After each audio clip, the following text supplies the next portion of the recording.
execution of a Missouri death row inmate is set to go ahead today after the state Supreme Court and the state's governor both rejected pleas to stop the procedure, despite prosecutors saying he may be innocent. 55-year-old Marcellus Williams is scheduled to be executed later today by lethal injection for the 1998 stabbing death of Lisha Gale Williams and has maintained his innocence in the case. Or rather, Williams has maintained his innocence in the case.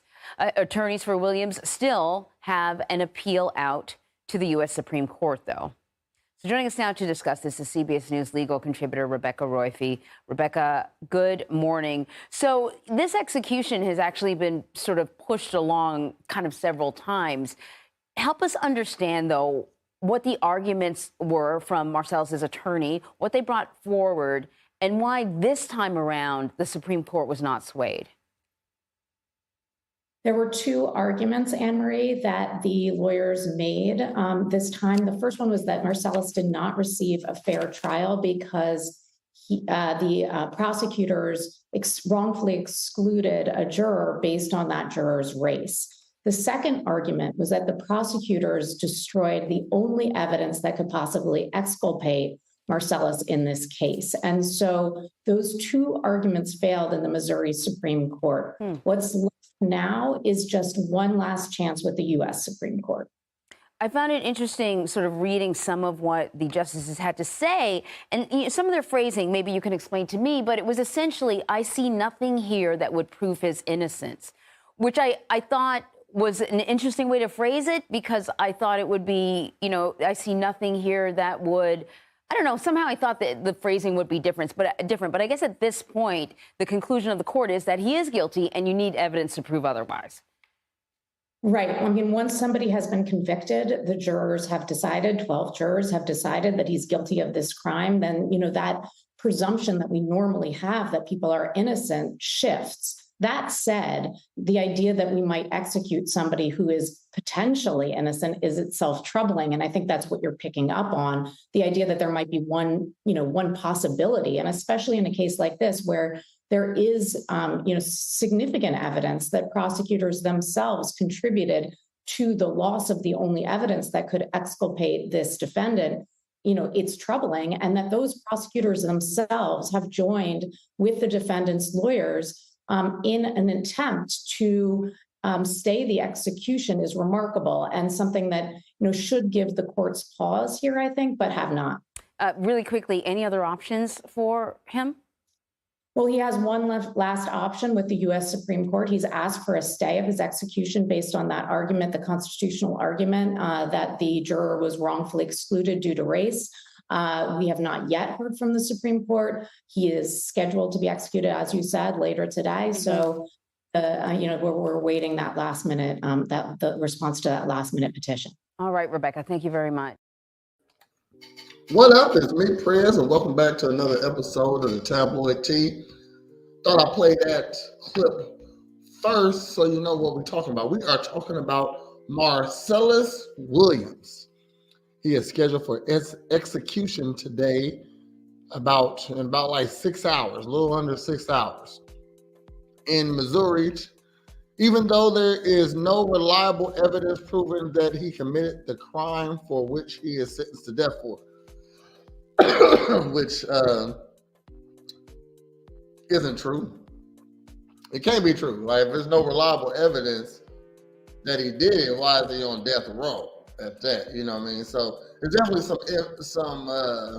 some evidence saying he did it. The state destroyed or corrupted the evidence that could have conclusively proved his innocence, and the available DNA and the other forensic crime scene evidence does not match him. There's far too much uncertainty in this case to allow Mr. Williams to be executed, particularly when the victim's family believes life without parole is an appropriate sentence. Okay, well, the victims don't get to make the sentences. The law does, okay? If that's the case, they can say, hey, we all right with him, let him out, all right? It is not too late for Governor Mike Parsons to ensure that Missouri does not take an innocent man's life. the governor should exercise his authority to grant clemency and commute Mr. Williams' sentence to life without parole, or at a minimum, stay the execution to allow resolution of further appeals.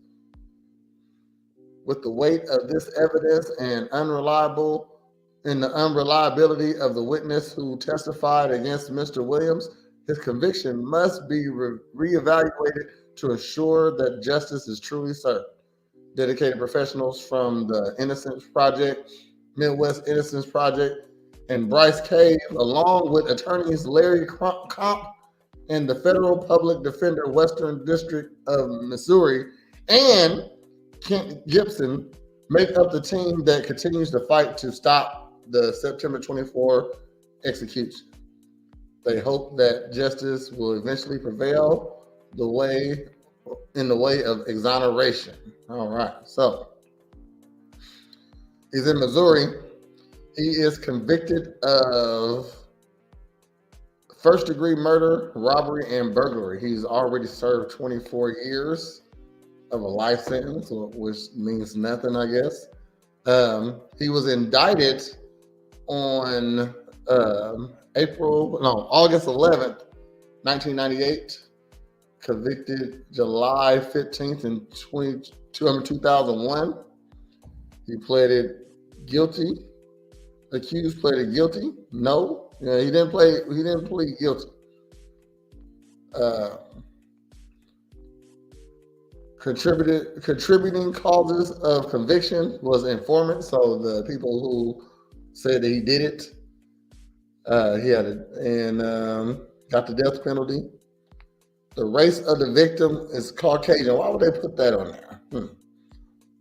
Let's see, who did he hurt? Let's see. Felicia Gale.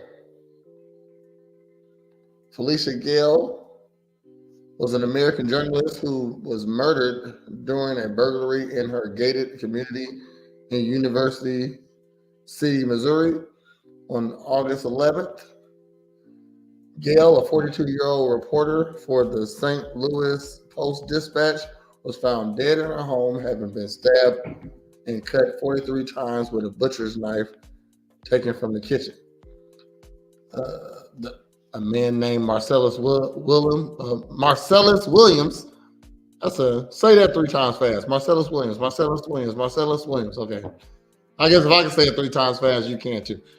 So he was charged in the murder based on the testimonies of 2 witnesses claiming that Williams had confessed to the crime. 2 witnesses said he confessed to the crime. Williams was sentenced to death in August 2001 during his stay on death row. It was noted by anti-death penalty activists that the DNA found at the scene did not match that of Williams, calling for his execution to be stopped. He is set to be executed today.